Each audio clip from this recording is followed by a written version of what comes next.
এটা এপ্রিল মাসে মেয়াদ শেষ হয়ে মার্চ মাসে শেষ হয়েছে। সতর্কতামূলক আপনাকে 10,000 টাকা জরিমানা আরোপ করা হলো, ভবিষ্যতের জন্য সচেতন হয়ে যান। আমি সতর্ক করছি আপনাকে, সতর্কতামূলক আমি 25,000 টাকা জরিমানা আরোপ করলাম, ভবিষ্যতের জন্য সতর্ক হবেন।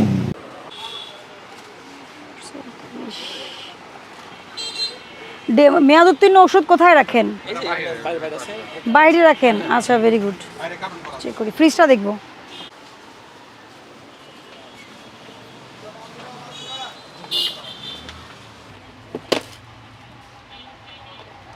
নিজেরাই চেক করেন কিভাবে এগুলো? আমরা সব সময় চেক করে রাখি এগুলো। মার্চে হয়েছে, উপরে উপরে উপরে। এটার দাম কত? 2250 টাকা। এটা কিন্তু এক্সপেন্সিভ আইটেম, তাই না? আর ফিজিশিয়ান স্যাম্পল কেন বিক্রি করা যাবে না লেখাই থাকে, নট ফর সেল। আর কি এটাতে খুচরা মূল্যটা লেখা থাকে না। মোড়কজাত পণ্য, সকল মোড়কজাত পণ্যে কি মূল্য লেখা থাকে, খুচরা বিক্রয় মূল্য লেখা থাকে, ঠিক আছে? তাহলে জেনে শুনে যদি আপনি ফিজিশিয়ান স্যাম্পল রাখেন, সেল করেন, এটা আপনি অন্য কেউ সহায়তা করছেন দুর্নীতি করার জন্য। কারণ ফিজিশিয়ান স্যাম্পল কিন্তু বিক্রয়ের জন্য নয়, এটা সবাই জানে, আপনিও জানেন, আমিও জানি, যারা আপনাকে দেয় তারাও জানে। শিখেন, ভুল থেকে শিখেন, ঠিক আছে? অল্প ভুল থেকে শিখলে ভালো। এটা এপ্রিল মাসে মেয়াদ শেষ হয়ে মার্চ মাসে শেষ হয়েছে। এপ্রিল মে মাসের আজকে। হ্যাঁ, আর আপনার দোকান এত এলোমেলো, আপনি নিজে খুঁজলেই অনেক পাবেন, ঠিক আছে? মেয়াদ উত্তীর্ণ পাবেন, যেহেতু 2-1.5 মাস আগের পাওয়া গেছে, আপনি পাবেন। ওগুলো খুঁজে শর্ট ডেটেরগুলো আলাদা করবেন, মেয়াদ উত্তীর্ণ যেগুলো আপনার অল্টার করার সুযোগ নাই ফেলে দিবেন। এটাই নিয়ম। আমি নিয়মের কথা ছাড়া আপনাকে অন্য কথা বলার সুযোগ নাই।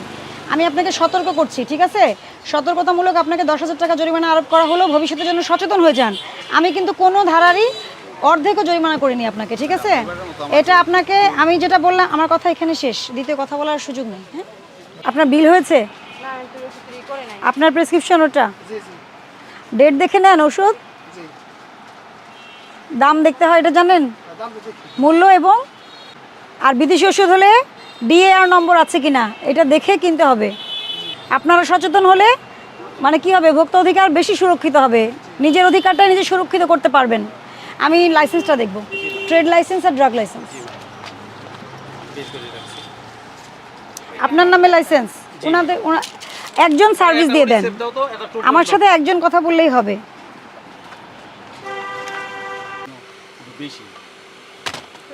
জাতীয় ভোক্তা অধিকার সংরক্ষণ অধিদপ্তর কি নিয়ে কাজ করে? পণ্য, খাদ্যপণ্য, ঔষধ, সেবা, 10টি সুনির্দিষ্ট সেবা, ঠিক আছে? মেয়াদ উত্তীর্ণের জন্য কিন্তু আপনাকে বুঝতে হবে। আমি এই জন্য আপনাকে আগে জিজ্ঞেস করেছি মেয়াদ উত্তীর্ণ কোথায় রাখেন, আপনি বলেছেন এখানে রাখেন, তাই না? মেয়াদ উত্তীর্ণ জিনিস যদি আপনি ফেরতযোগ্য হয় তাহলে আপনি আলাদা করে বক্সে রাখবেন, নট ফর সেল দিয়ে রাখবেন, ওখানে চেক করা হবে না। কিন্তু আমরা যতগুলো পেয়েছি সব আপনার ডিসপ্লের অংশ। আজকে এত কর্মচারী, শোনেন, 2 জন করে শিফট করে চেক করাবেন। এগুলো তো আমাদের শেখানোর বিষয় না, এগুলো আপনাদেরই নিজে থেকে জানার বিষয়, ঠিক আছে? সতর্ক হবেন ভবিষ্যতের জন্য। আমি সতর্ক করছি আপনাকে, সতর্কতামূলক আমি 25,000 টাকা জরিমানা আরোপ করলাম, ভবিষ্যতের জন্য সতর্ক হবেন।